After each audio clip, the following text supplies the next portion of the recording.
Beyond the mind, there is only oneness. What does that mean? Beyond the mind. When you are in your mind, when you are in your thoughts, what are you? Who are you? When you're in your mind, your thoughts make you who you are. Would you agree with that? For example, if you get up in the morning and you say, "Ugh, I'm in a bad mood," how will you be in a bad mood? If you get up in the morning and you think, "Oh, it's a beautiful morning," how will you feel? It's a beautiful morning. So whether the sun is shining or it's raining, it's nothing to do with what's outside. Your thoughts are all to do with what's inside and the way you feel. And our thoughts reflect the world around us. It's not that the world does anything to us, but our thoughts that reflect the world to us. So for example, it's a beautiful sunny day, you've had a bad time the day before, you've had an argument with someone, you go out there, no matter how much you think, "Oh, I love the world, I really am a good person, I have peace in my life, we are all one, you know, we should know that." You can't behave that way. Because why? Your mind is angry, your mind is thinking separation. Because the thoughts are separation. So while the thoughts are going on, and while the thoughts are directed outside towards people, towards situation, towards things, you can never, ever, even though you say it, "We are one, we're all one, don't you know all the scriptures teach, we are one family," you can never really live it because you are living in your thoughts. So are the thoughts yours? Yes, they're yours. Can you do something about your thoughts? Of course, we at yoga, this is what we work on. Yoga, Chitta, Vritti, Nirodha. The restraint of the modification of the mind stuff is yoga. When you learn to restrain your thoughts, what happens? The seer abides in its own true nature. What does that mean? When you learn that you can listen to your thoughts, what are you doing? You are abiding in the witness. Who is watching your mind think? The witness. The witness, or we call it the self with a capital S. The witness is watching the mind think. So if you can connect with that witness, the higher self we call it, the God in everyone, the light within yourself, the Jesus, the Shiva, the whatever you want to call it, if you can connect with that light within or that witness within, then at that moment there is a feeling of oneness. Why is there a feeling of oneness? Because you're not connecting with the mind. For example, when we're doing the arms right now, we do maybe some, for people with very active minds and not been practicing this science for a long time, maybe your thoughts are running. But for people who've been practicing this science for a long time, you will find you're just going into the arm and you're just staying into the silence of the arm. Now, when you stay in that silence of the arm, at that moment, we're one vibration.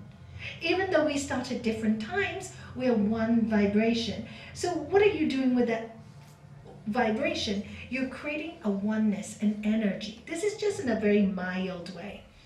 So beyond the mind, beyond the thoughts, there is oneness. The reason why we can't feel at one with the world, the reason why we can't connect to the world, the reason why we can't connect to other people is when we are very self-absorbed. When we're very absorbed in our own thoughts. Because when you're thinking, you are thinking from a very subjective place. Your life, your circumstances, your background, your social upbringing. So whatever your upbringing is, so your thoughts. But you believe that to be right, whatever you are thinking, and this is the cause of suffering, and this is the cause of separation, and this is the cause of arguments. So when you think you are right because of your background, what happens? When you think you're right, what is the opposite?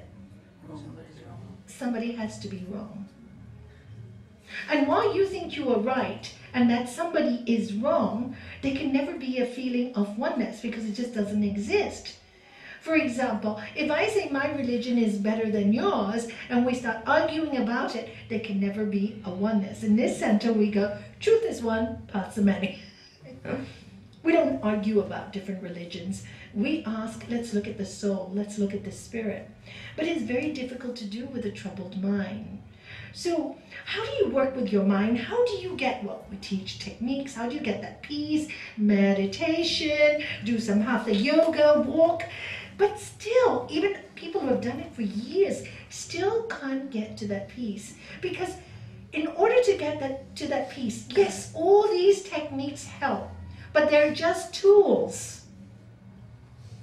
They're just tools. They're tools to guide us.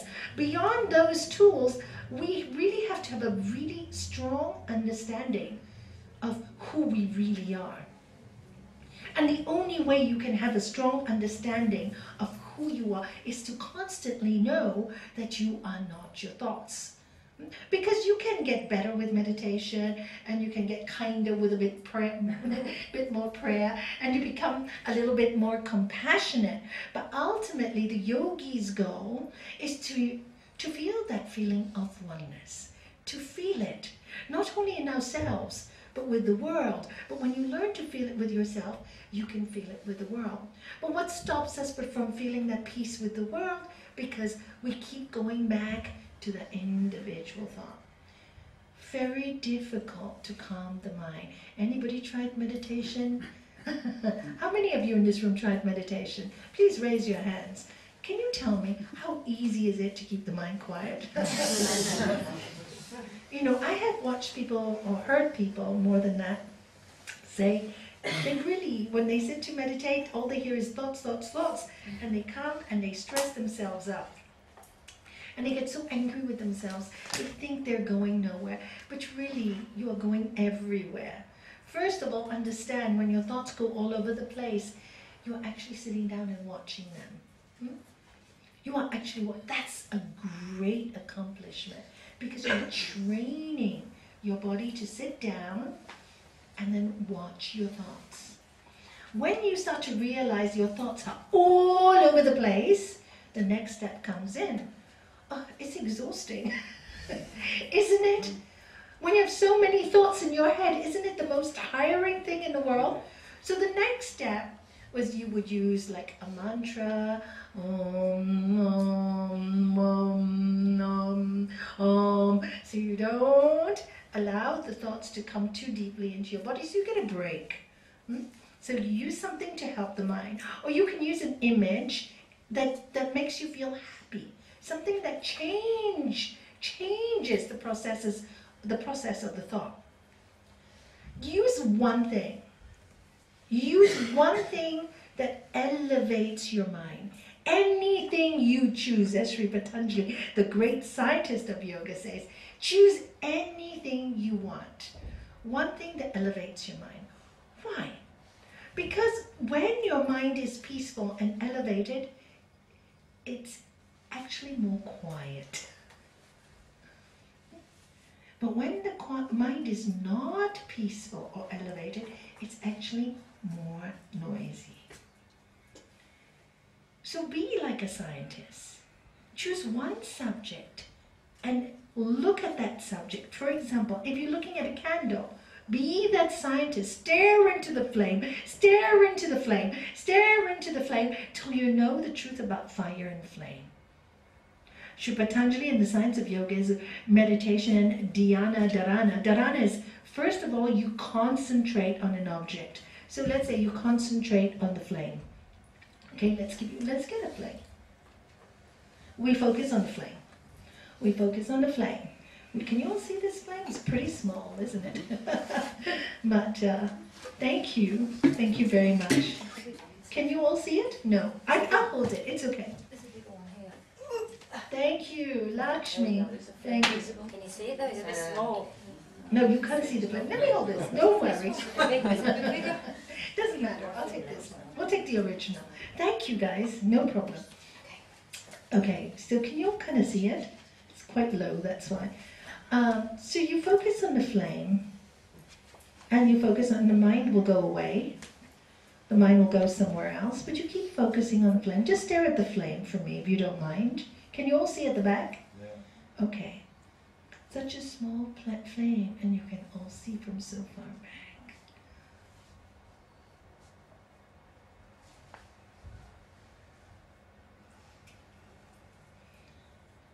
So many eyes, one flame.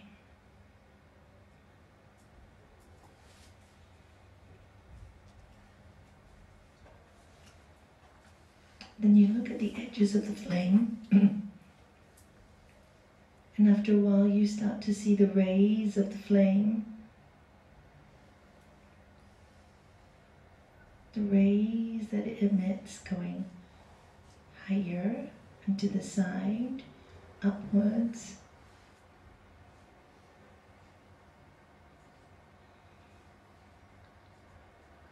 And now close your eyes.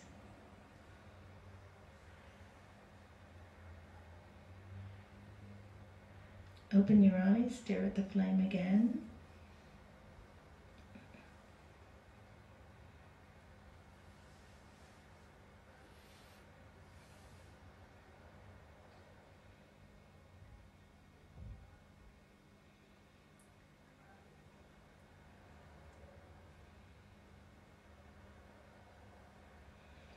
Close your eyes.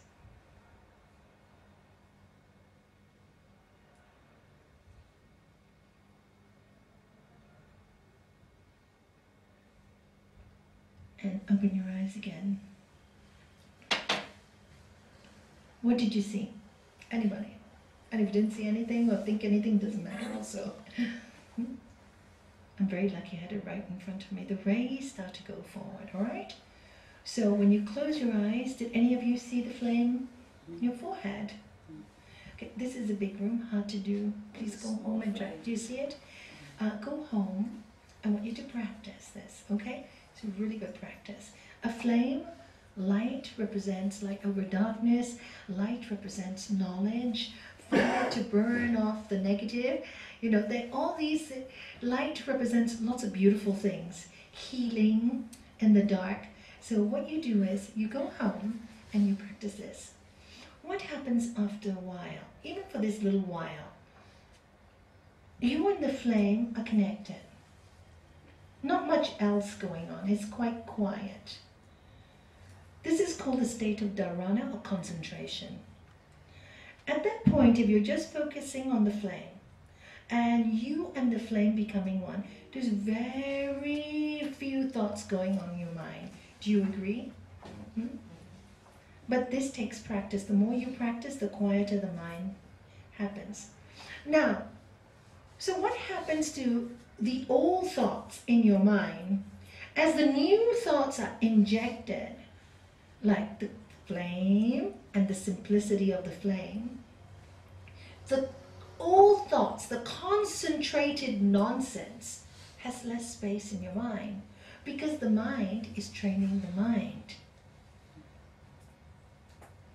Because the mind will start to like the feeling of the quiet better than the noise. So now you're not struggling anymore to be at one with anything.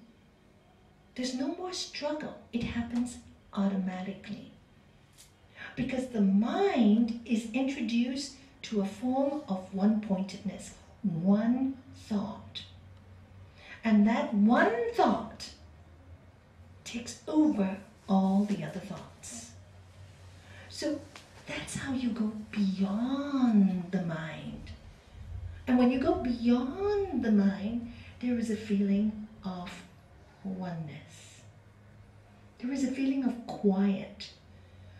But to go beyond the mind, your senses have to be drawn inward. It's you taking the flame inward. That's why I asked you to close your eyes and to see if you could see the flame inwards. Because we keep looking for joy outside this world, outside, from people, from our jobs, from our lives, from our children, from our material things. And no matter how many spiritual words we hear, we keep falling. We keep looking outward for excuses to believe we are not good enough because we're so scared of feeling the oneness. We're so scared of being dissolved in love and kindness. We still want to control that. So we have to be not good enough to experience it. Another lie. Because if you feel that you are not good enough, then guess what happens? You will believe everybody around you is not good enough. Unless you can feel that at a higher level, we are all connected. And it's not even about feeling anymore. Science has proven it. That there's one consciousness that underlies everything. The Bhagavad Gita speaks about it in these terms. It says very clearly, just as pearls, different pearls, are put together in one pearl necklace. Pearls are all different. The string is the same. So you got a pearl necklace, but the string within it is this, and you make mala beads. So there's like all these individual souls in the world.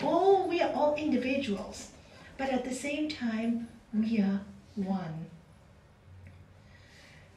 All the science of spirituality throughout the ages have said, if you want to understand this oneness, you can only understand it by going within. Science today is starting to come up with that proof. We were watching a documentary the other night called The Black Hole. Any of you seen it? It's a wonderful scientist called Haramin. And he was trying to discover about black holes, the science of black holes, the Big Bang, and his argument was the Big Bang theory is not correct. Because why? Big Bang theory is an event. So where's the cause? Right? Explosion is an effect. So where is the cause?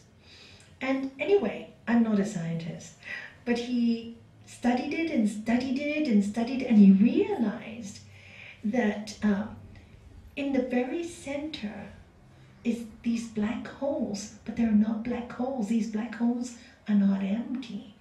They're full. What are they full of? They're full of space and energy. So he tries to break them down into smaller denominations, smaller denominations, smaller denominations, more simple. And every time he goes smaller, they were still smaller. He can never reach the end. Am I right, Les? You saw the documentary. He can never get to the end. And then he goes back and says, all the spiritual, all the spiritual traditions have said this for centuries. If you want to know the macrocosm, you have to understand the microcosm. For those who took the course last week in Sutra 40, do you remember it said gradually with the practice of meditation or going within, and it didn't even say meditation has to be sitting down, because Sri Patanjali gives you many ways to meditate. He says even when you have so much love in your heart and you can surrender to God, it calls God Ishvara, you can understand this oneness. Even by the path of Bhakti Yoga, we call it the path of love. Even by that path of love, you can understand the oneness. And I can give you a great example here in Mother Teresa. She looked at a prostitute and she said, Lord Jesus was the prostitute. She looked at a thief and she said the thief was a prostitute.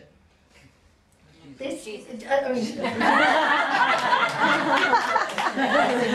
all. Thank you.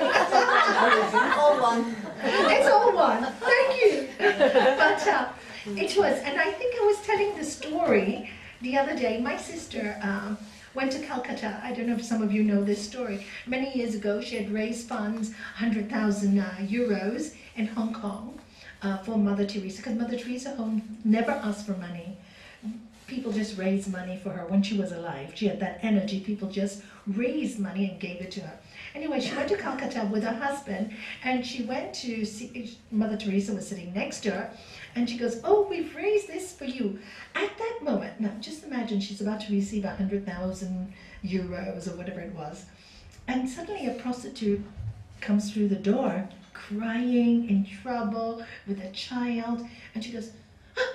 She runs to the prostitute, calls the other sisters, hugs her, makes sure she's okay, forgets about my sister and my brother-in-law who came all the way, and sees to this prostitute. Anyway, a little while later, she comes back, apologizes to them, said, "Oh, this money is going to be used to build homes for these prostitutes." And then when she was sitting with my sister, she was telling them a story that I will never forget when they related to me, because when my brother-in-law, such a strong man, when he was telling, my sister was telling the story, he was crying. So I could see how much it affected him, her energy. Anyway, she was telling them that a few weeks prior, they were walking, the sisters, on the road to another village, and it was nearly dark, and they found a man on the road lying down, nearly dead, like he was dying, blood everywhere, and they had realized that his entire body had been infested with, what do you call it, ticks? Ticks, yeah. Do you call it ticks here too? Those black things that go into your skin, right? Or chiggers, they call it too. Anyway, and the sisters go, "Oh my God, should we just pray for him, bury him here? What should we do?" And Mother Teresa said, "No, we're going to take him back." "How can we take him back? He's already dead. Why? You know, no, we're taking him back to the home." So they took him back to the home, lay him on the bed, and Mother Teresa said, "Now we're going to remove all this one by one." And they looked at her and they said, "He's going to die anyway, he's not going to make it." I said, "Never mind, we're going to do it anyway." Anyway, came the dawn, they were working all night. They cleaned him, they removed most of it, and he suddenly opened his eyes. And of course, can you imagine seeing this is my side. Can you imagine seeing Mother Teresa with the white veil and the blue? You must have thought he saw Mother Mary. And he said to her at that point, Mother, thank you for allowing me to die in grace and dignity. Thank you for allowing me to die in grace and dignity." So, and the other sisters realize now, sometimes we cannot save the world, we cannot even save the person. Doesn't matter, just do the job anyway. Her love was so one, so connected. She knew he was going to die, but she could have left him without doing it. But for him, for those who are Indian, you'll know that to die with a clean body it's in our culture very important. To have your body washed and clean. I think in most cultures it's the same. It's a way of dying with dignity. And they gave him that dignity. Now, what I'm trying to say is this state of oneness, this no separation, this love for all, is the oneness you feel. And you have to go beyond the mind to understand it. Why? Because like the other sisters, they would say, "Oh no, because what's the point? We're wasting time. We could do something better." See, the mind will always say, "He's going to die anyway. Why bother? This person is going to hurt you anyway. Why bother?" But no, when you're in that oneness, it's not about not bothering or bothering. It's about doing that which is the highest for anyone concerned. And if you do that which is the highest for anyone concerned, you are also living in that vibration of oneness. You see? It's kind of like the story I always tell. Shanti, give me your hand. If some new people here today, sorry.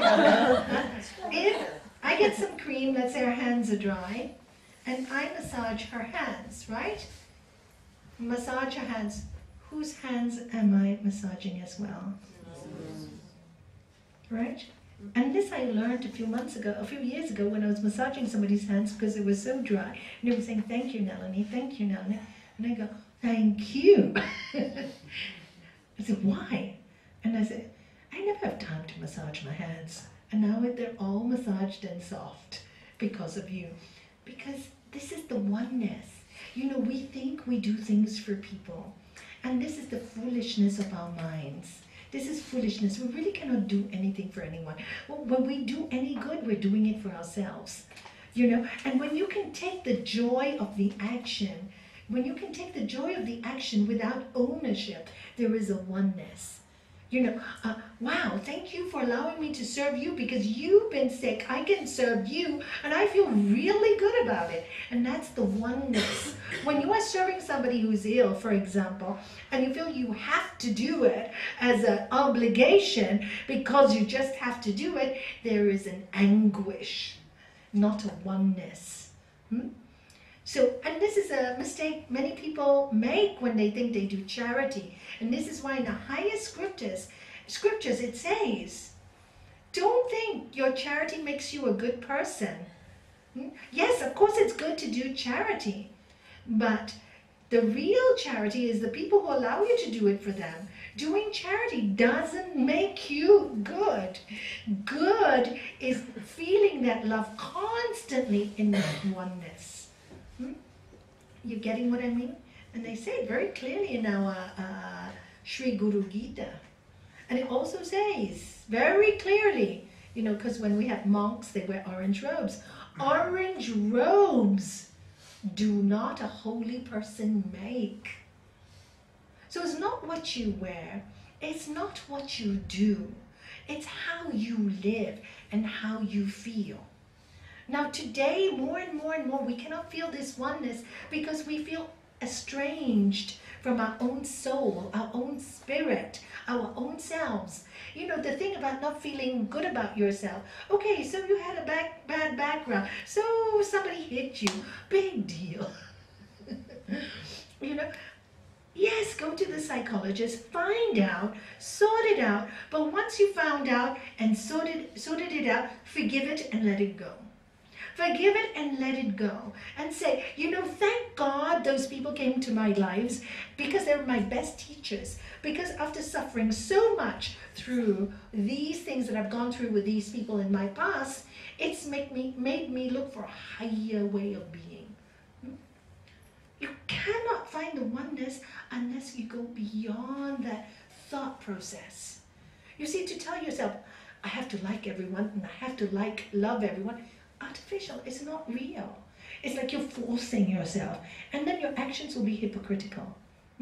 Because you're forcing yourself to be good. Of course, that's the way to practice in the beginning. You try and do good. I'm not saying don't, but it's much more powerful when that goodness is natural. Because I know you are my sister, and I know you are my brother. You may not know it, but I know it. And it doesn't matter whether you know it or you don't know it. So long as I know it, then I can behave in that oneness. And when you behave in that oneness, then you understand that many people, their minds are sick, but they are well. You can see the soul and the spirit separate from the mind. And when you can see the soul and spirit separate from the mind, what do? You go beyond the mind. You understand, okay, this person swore at me. You will no longer say, I'll swear back and I'll get angry and this person's evil. You'll say, sick mind. But the light's within the person. They just can't see it. Now, what do you do when a person is sick? You give them medicine. Only if they want it. If they don't want the medicine, can you force it down their throat? You cannot. You cannot. So if a person has a sick mind and keeps hurting you all the time, you are even more sick to stay in that energy field. You are even more sick. Because a healthy person would either give medicine to the person, and what is the medicine? Compassion. What is the medicine? Love. And if you can't give that, because every time you go towards them, they give you anguish, and you feel anguish, it's not working. So what do you have to do? You have to walk away till you can understand. Simply, the mind is sick, but not the person, not the spirit, not the soul. They just don't know it. But I know it. And then you can give them the right medicine for them. So for a person that you want to help and they don't want your help, the right medicine would be to walk away. For a person who is sick and wants your help, the right medicine would be go and serve them. But you won't be serving a sick person who doesn't want your help, which is most people in charity try to do sometimes, don't we? Somebody's not, but they don't want your help, or they want it just for the material things, and they don't really want you. And then there gets a lot of confusion about service and oneness. So real oneness comes from a place really deep, deep, deep within all of us. And this is why in that sutra, Sri Patanjali was telling us, if you focus on how you are made up, your cells, atom by atom, we're made up with millions of cells and atoms. And within those cells and atoms, there's mostly space in our body. Did you know that? We're made up of so much empty space. And we haven't even discovered the space in ourselves because we're too busy looking at the small percent of mind stuff and thoughts. If we can focus, and this is what all the great masters did, they focused on that empty space, you know, that black hole that never could find the ending. What happens? You merge into it. This is why in many of the, the great masters, the great healers, if you read the great masters could perform a lot of miracles. If many of you have read spiritual books, how many of you read spiritual books about great masters? So nearly everybody in this room. They talk, many of the students, like for example, when Paramahansa Yogananda's was studying with his master, he was in another country and his master was in India. He was in America and his master was in India. And his master appeared to him in the body in his room to give him advice. And then you go, oh, that's pretty Star Trek-ish. It can be done. It absolutely can be done. Because these people learn to use the space in their body. So what's all around us? We're just a container, right? Do you remember I said that last week? We're just containers. This is small, but within this is a lot of space. So if you work on your space and the quiet, what do you connect with? That energy. So you can shift yourself. It's happened to many people. My aunt, when Swami Satchidananda was in Hong Kong, he was visiting my family, and my mother lives on the 3rd floor, and my aunt lives on the 2nd floor, and Swami Satchidananda was on the 3rd floor, coming down to my aunt's room. Now there's only one entrance to her door, and her room. She was standing there. He had to come down the winding staircase, had to pass the room. He told her, Sandy, I'm coming down in 3 minutes. So she thought she'd garland him. First time he's going to her room. She was excited. She's waiting at the door, waiting. Where's Swamiji? Where's Swamiji? He said, 3 minutes. It's already 10 minutes. So she goes in the room to get the intercom to call him upstairs. When is Swamiji coming? He's sitting nicely on her sofa. And she says, how did you get here? I'm standing at this normal door, And he just laughed. This is one of the experiences. My father himself had an experience many years ago when he invited a saint from India, and his name was Leela Shah, and I've been to that ashram. He's long ago died. And my father had heard a lot about the good things he was doing and that he was very simple. Anyway, he arrived to Hong Kong with just one little sack bag. I don't know, did I tell you this story? Did I tell you this story? Should I tell it again? Yeah, many new people. I love this story. So anyway, he came with a little sack bag, just they only wear one clothing and the other. So my father, took him home. And anyway, he took him to the mountains the next day. And he said, and Leela Shah was old then.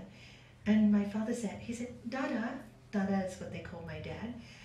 Should we walk up this hill? I took him to the new territories. Should we walk up this hill? My dad, so much younger, said, sure, Swamiji starts to do this. Next thing he knows, he's already up the hill. And he goes, how did he do that? And I'm so much younger. And then he came down. My father said for many, many years he never told this experience because he thought people would think he was crazy. And then he came to Gibraltar many, many years ago when I was living in Portland House, and he told the whole group of us that story. And the other experience that he had was when Leela Shah was going and leaving Hong Kong, my father said, what can I give you? Can I give you a check for your ashram? Can I give you this? No, Dada, I don't need anything. I have everything I need. And my father said, please, let me give you something. I want to give you whatever you want. Can we build a school for you? Can we do this? So I said, no. And he opened this thing, this sack thing, which was his clothes with it. And suddenly he opened it. And my father said, when he opened the cloth, he saw diamonds, gold, jewels. And my father went, ah! And he goes, Dada, the world is an illusion. A few seconds later, changed back to his clothes. He said, don't you know that one is abundant? Whatever we need will be given. I know I only came to Hong Kong because of you. I never travel. Because your love is so great for humanity, I have come, but I do not want money. So that's what happened personally to my dad. In my life, I've had lots of miracles too. But what I'm saying is, when you understand the oneness, the material things are lovely. They're just energy. You learn about energy. Everything is energy. So it's good to have money if you can rotate it. The more you keep it, the less it comes to you. The more you worry about it, the more it runs away. The more you share it, the more you grow. It's like love, the greatest commodity of all. And yet, we don't like to give it away too much. People talk about it a lot. I love you. I care for you. Yeah, but I love you only if you serve me. But the moment you don't stop serving me, I don't love you anymore. So love has become a business. So we lose the essence of oneness because today in our world, it's I give you, you have to give me back. If you don't give me back, I don't love you anymore. That's not love. That's business. And if we can go beyond the business, and if just one person can go beyond the business in love, then you get to the secondary state, which is the state of oneness. Because what you will be reflecting to the person, say, I love you, at the moment they don't love you back, they're in a bad mood or not happy that day. I love you anyway. Don't like what you're doing, but I love you anyway. So you don't approve of the mind and the reaction, but you're not angry. Do you see? Because you're connecting with your love and you're not connecting with the thoughts that are going on in your mind, which is, I don't like the way you're behaving now. There's a difference. You can separate the way you are thinking, the thoughts, from the feeling of love. So when you can do that, then the peace will stay in the home. And that person can feel the vibration of that thought because it's not in anger and it's not personal. You see, when you have the thought and then you have the action and you say, but I really love you, I don't like the way you think, they can see by your body language, you're talking rubbish. So you can give them a lecture of being holier than thou and, I practice yoga and I've developed my peace and I, and they're thinking, they really lost the plot, didn't they? Haven't you seen that? Because I went through that process myself, so I totally understand it. And then you fool yourself, and this is really even more foolish than a person who doesn't know anything about the oneness, because we're really insulting that power. I'm not saying you don't go through those stages in life. We're humans. We will fall. And it's fantastic to fall, because when we fall, we can see the human side of our nature. And it's okay. And because we can see the human side of our nature, we can see the human side of everybody's nature. That's why it's so important to forgive yourself first. So if you do something wrong, rather than hop on and eat the same thing for 20 odd years, and I did this and I'm such a bad person, or the other way around, somebody's so bad to me, they did this hopping.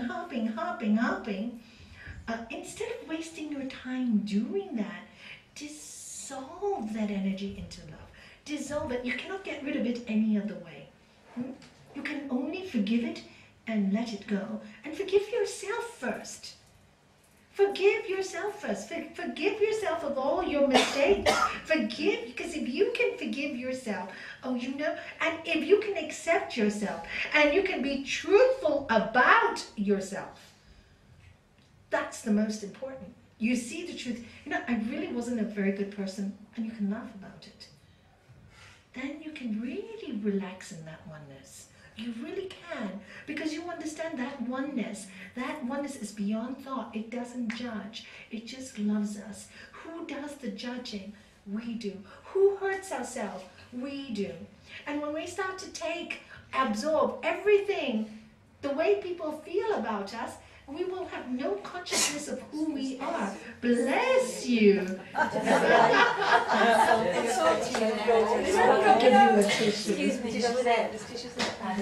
Yes, yeah. No, don't worry. Do you know, can I tell you, Michelle? Don't worry about it, because I took a very nice story. Right, Lakshmi? When we were in India, were you in India with us? You weren't. Shanti, you were in India with us. Like a feather there suddenly. Yeah, that's good. That's your voice chakra. It's telling you, you're speaking out now. When you start to speak out for yourself, you get lots of tickles, and it feels like a feather, by the way. It's the energy in your throat chakra being released. You will cough a lot. Have you noticed people, when you fine and then you sit and meditate, and suddenly you feel itchy in the throat?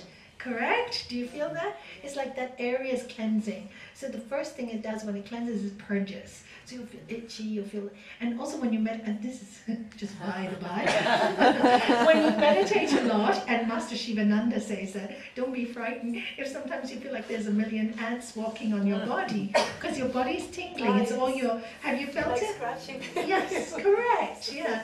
It feels like that, but it isn't, it's all the nerves, right?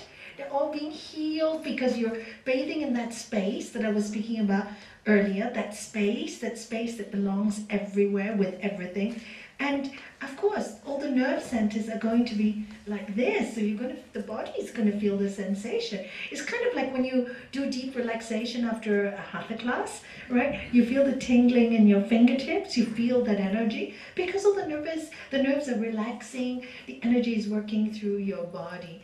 So let me go back to your sneezing. When we were in India, we met, this is really incredible, we met a young priest who was brought up in the temple, and he spent his whole life meditating, praying, doing yoga. Peter will know all these things. He spent much time in India. And we met this temple priest, and we just fell in love with him because he was so energetic.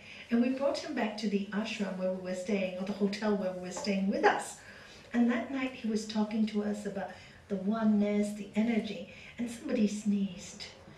And we said, God bless you, to the person, right? Like we do, bless you. And then he goes, yeah, do you know where that came from? Because when a person sneezes, it means God is in the room. Through you. Through you. So that's all it. So you're probably making a dynamic change in your life, and he's feeling it, so working through you. I thought it was because they were talking about the letting go. That too. That too, letting go. Yeah, we need to go. I've been singing, Peter wrote a lovely song last week when we had end of the teacher training group we had, and he's a musician, I think you all know, and his son is here with him, Sky, and he made up this lovely song, and it was, God says to your soul, let it go, let it go, let it go, let it go, let it go. Your song haunted me all weekend.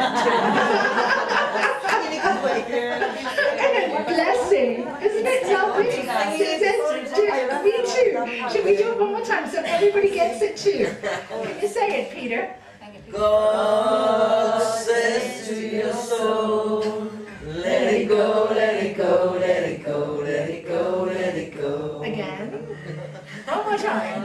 God says to your soul, let it go, let it go, let it go, let it go, let it go. And that's actually let go of the mind stuff. Let go of the mind stuff. Remember who you are. Remember who you are. Remember very clear. And you know, you have to do this continuously. Even 2 days of forgetting will get you back into the old way of thinking. Even 2 days. So this is why we say you practice every day.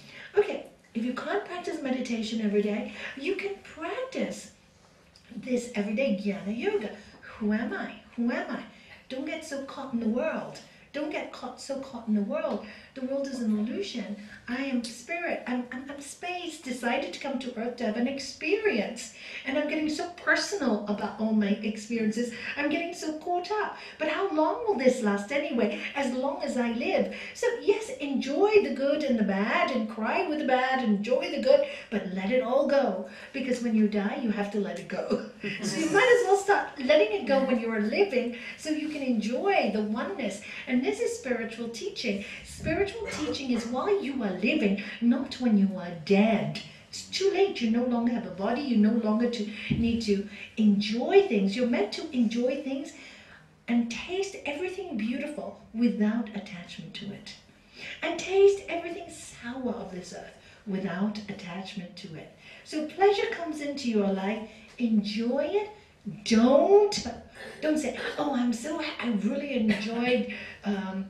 I really enjoyed this chocolate, 1 piece, delicious. And then you have 50 pieces, you'll be sick. But don't say, I'm not going to enjoy it also. Enjoy it. Have 1 piece, 2 pieces, enough. Moderation, moderation, moderation. When anything controls you, money, food, sex, what else are the great addictions? Chocolate. Emotions, chocolate, people, control. Fears.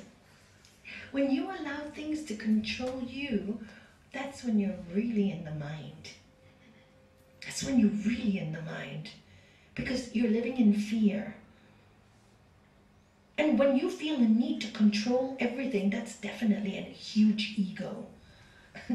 Everything has to be my way, because my way is right. This has to be done like this. This has to be done. Oh my God, I'm so sorry for all of you who have a perfect plan for your home and your future. You'll be taught one thing, it will be destroyed. Doesn't work that way.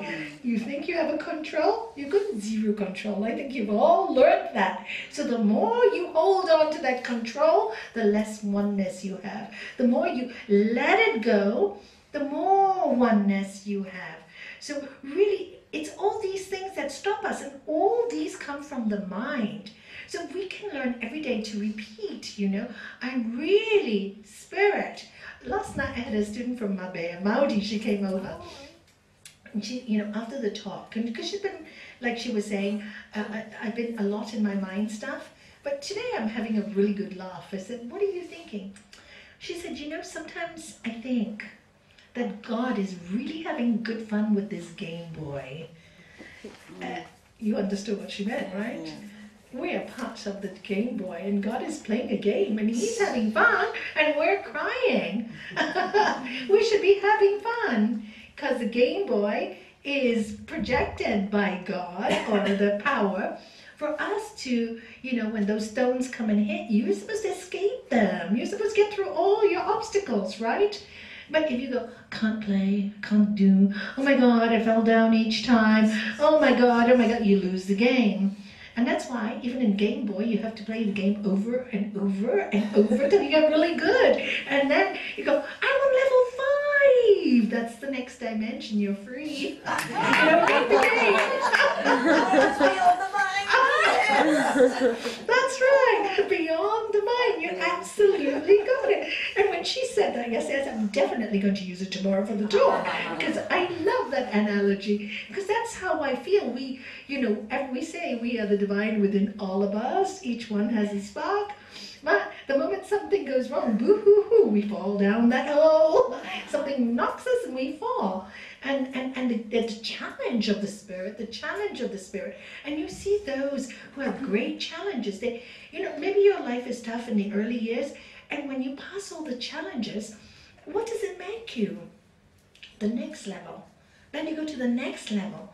And then you go to the next level. So don't look at your life as a series of suffering and punishment, but instead turn it around and say, we've been given the greatest gift of all to overcome one obstacle after another, and each time we do, we like ourselves more. Why do we like ourselves more when we overcome our obstacles? Because as we overcome everything, we realize there is a power in us that we cannot explain to anybody about unless we experience it. And the only way we can experience our real spiritual muscles, our real spiritual strengths, is when we go through those obstacles, when we manage to climb them. When we fall down and complain, we don't like ourselves.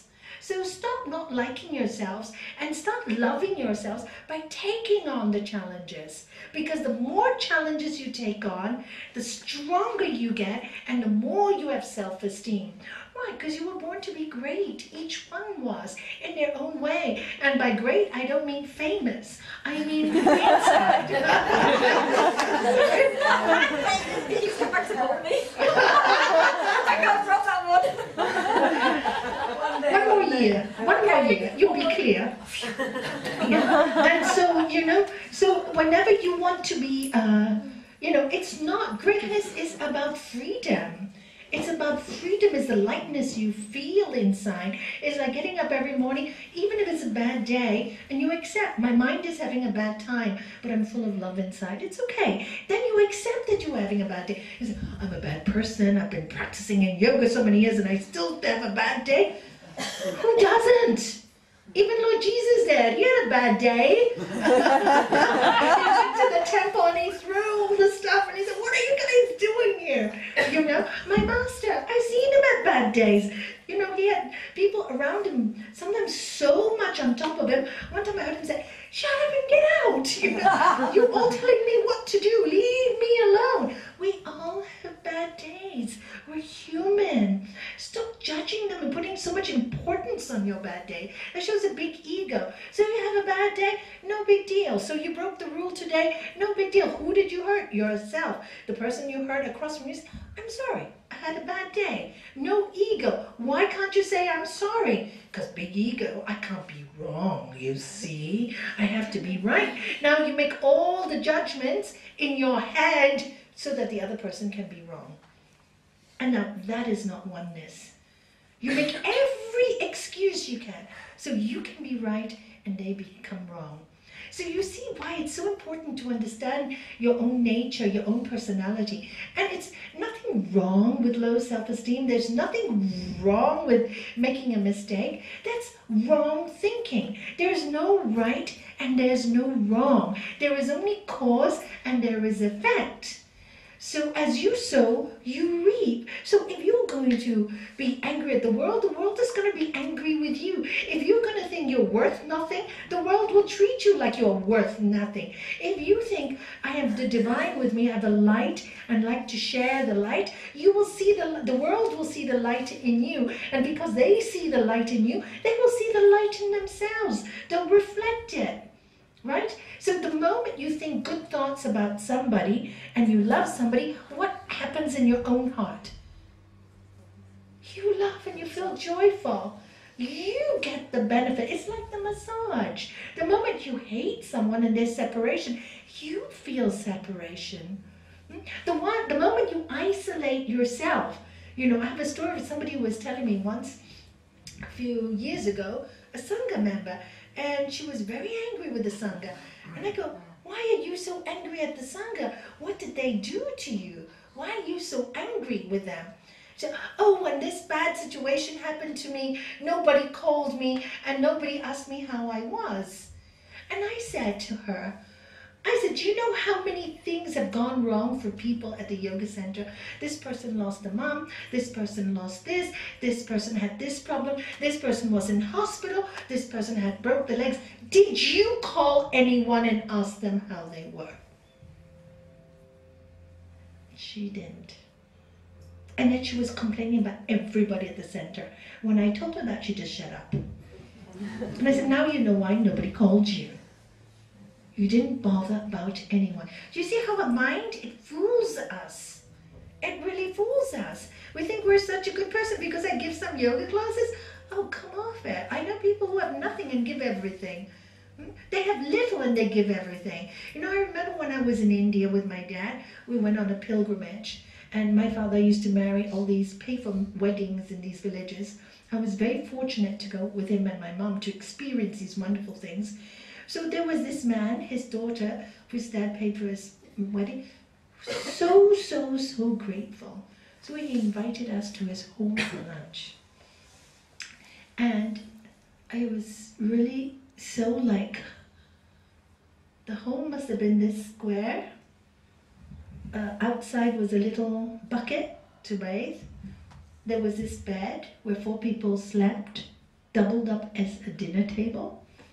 And when we went there, we sat on that bed, and they wouldn't eat. They served my dad, my mom, and me. And while they said, no.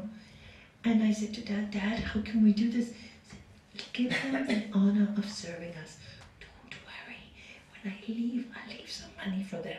But give them that honor of feeding us. This is probably 3 weeks' salary for them, because they gave us a feast, a vegetarian feast, literally on the day. So many dishes for just 3 of us. We couldn't eat it. So of course we left it for them. And my father gave them something monetary. And you know, I really thought, I said, you know, here we think so much about buying a friend, you know, at least I had a student who would never buy me a cup of coffee ever. It was only 50p in those days. And she was always at my house, you know, having lunch, dinner, everything. And one day I forgot my purse. I would have paid for it. I'm very happy to pay for everybody. And one day I forgot my purse, my little purse with my coins. So I go, sorry, I didn't bring my purse today. I don't know how I forgot. With a long face, she paid for 1 coffee with me. Do you know? And you think, how do you call yourself a yogi? Do you know? And then you see these people, and then you know, and you learn a lot with this job. And then you see these people who have nothing, and they give, but with such joy. That's why my father said, let them the honor of serving us. And you know, we have this family, sis, we have this family in India, which one Swami looks after for us, you know. Their house was the same. And when we gave them some money to buy a bicycle for the son, pay for their school fees, and buy them a mattress, because the son slept on the floor and the mother and father slept on the table. But I'm very glad to tell you that last year we actually gave them a down payment to get a proper apartment after living like that for many, many years. So they now have an apartment, and the children have 1 bedroom between them. So that's the first, and the children are grown up, 12 and 10 now. But they slept on the floor for years, dirty floor, cockroaches, everything. No kitchen. Kitchen was 1 small table, and at the back, and no bathroom, no toilets. They had to go out in the streets. So, and no water, and Anju paid for the water. Yes. Anju gave us money for water, so we managed to get a tank for them so they could get filtered water at least, or take some, you know, wash in the house. They had no water. They had to go to the wells to get it. So, you know, when you see people, and then they invited us to their home, and the wife, she made us the most delicious cookies, and she made us the most delicious tea, and the joy in giving to us, you know. They were so grateful, but they didn't feel they deserved it. Do you know what I mean? Today, people feel, well, I deserve it. You know? What is the word for it? What's the word I'm looking for? They feel entitled. You know? They feel entitled. Oh, you have money, I'm entitled to get this. That's the wrong feeling. They felt humbled by it. And this was the feeling of oneness. You know, when you see that, that kind of giving, that kind of love that exists in the world, you realize that, you know, maybe we got a bit lost with everything we have. We've forgotten, we got so lost. We got lost with our true nature. We got lost with who we are. So in order to feel the oneness, it is really important to start small. Because if you start too big, oh, I want to become enlightened and be in samadhi. And you, for once, who knows if you're in samadhi or not? And then you go in the world and you say, I reached that stage of enlightenment and I know more than you. What is the point? If you cannot contribute anything to our world, what is the point? What is the point?